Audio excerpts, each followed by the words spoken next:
இன்றைக்கி நம்ம என்ன பார்க்க போகிறோம்னா க்ரீமி ஒயிட் சாஸ் பாஸ்தாங்க. அது எப்படி செய்கிறதுன்னு பார்த்துடலாம். வாங்க வீடியோக்குள்ளே போகலாம். வைக்கிறதுக்கு நான் ஒரு சொம்பு தண்ணி சேர்த்திக்கிறேன்.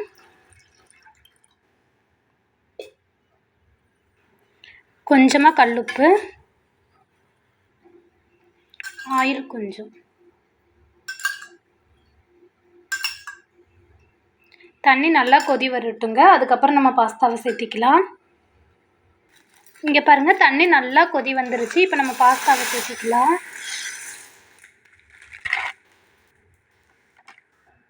இப்போ 10 மினிட்ஸ் வேகட்டுங்க பாஸ்தா. அதுக்கப்புறம் நம்ம பார்க்கலாம். இடையில நல்லா ஒரு கிளறி விட்டுக்கோங்க. 5 மினிட்ஸ் ஆகிருக்குதுங்க. இன்னொரு 5 மினிட்ஸ் ஆகட்டும். இங்கே பாருங்கள், 10 மினிட்ஸ் ஆயிடுச்சு. பாஸ்தாவும் நல்லா வெந்து வந்துருச்சுங்க. இந்த ஸ்டேஜில் நம்ம அடுப்பு ஆஃப் பண்ணிடலாம். ஒவ்வொரு பாஸ்தா ஒவ்வொரு மாதிரி டைம் எடுக்குங்க வேகறதுக்கு. நான் செல் பாஸ்தா எடுத்துருக்கிறேனுங்க. இது 10 மினிட்ஸுங்க வேகறதுக்கு. நீங்கள் வேறு ஏதாவது பாஸ்தா வாங்குற மாதிரி இருந்தால் அதுலேயே கவர்லேயே பின்னாடி சைடு போட்டிருப்பாங்க எவ்வளோ நேரம் வேகணும்னு. இப்போ தண்ணியை வடித்து எடுத்துடலாங்க. அடுத்ததுங்க, நான் ஒரு குடமிளகாயும் ஒரு பல் பூண்டு எடுத்துருக்கிறேன். இதை நம்ம பொடி பொடியாக கட் பண்ணி எடுத்துக்கலாம்.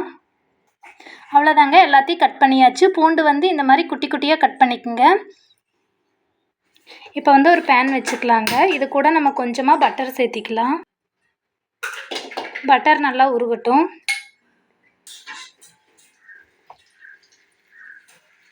பட்டர் நல்லா உருகிருச்சுங்க. இப்போ 2 ஸ்பூன் மைதா சேர்த்திக்கலாம்.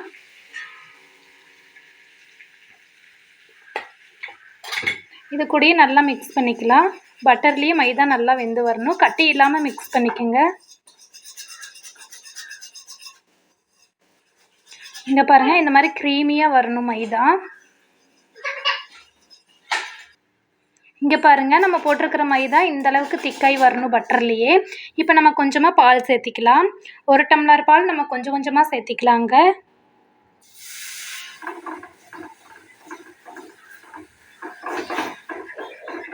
நல்லா கெட்டி இல்லாமல் கலக்கி விட்டுக்குங்க. இப்போ நல்லா திக்காயிருச்சுங்க. இந்த ஸ்டேஜில் நான் கொஞ்சமாக கட் பண்ணி வச்சுருக்கிற பூண்டு ஆட் பண்ணிக்கிறேன். அடுத்து சின்ன வெங்காயம், அதுக்கப்புறம் நம்ம கட் பண்ணி வச்சுருக்கிற கேப்சிகம் எல்லாத்தையும் ஆட் பண்ணியாச்சுங்க. இது நல்லா ஒரு கொதி வரட்டும். நல்லா கலக்கி விட்டுட்டே இருங்க. இங்கே பாருங்கள் எந்த அளவுக்கு க்ரீமியாக இருக்குதுன்னு.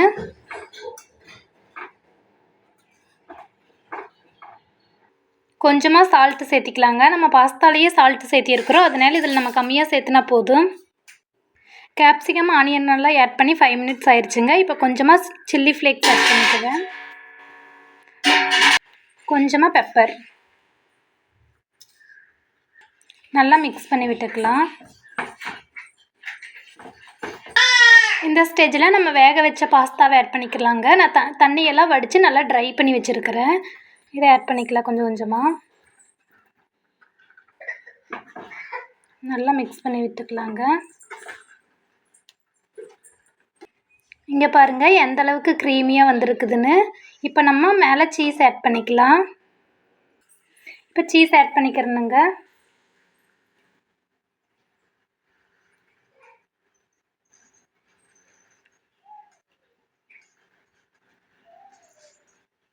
உங்களுக்கு சீஸ் உங்கள் வீட்டில் எல்லோரும் நல்லா சாப்பிடுவாங்கன்னா நிறைய ஆட் பண்ணிக்கோங்க. இல்லைன்னா கொஞ்சமாக ஆட் பண்ணிங்கன்னா போதும்.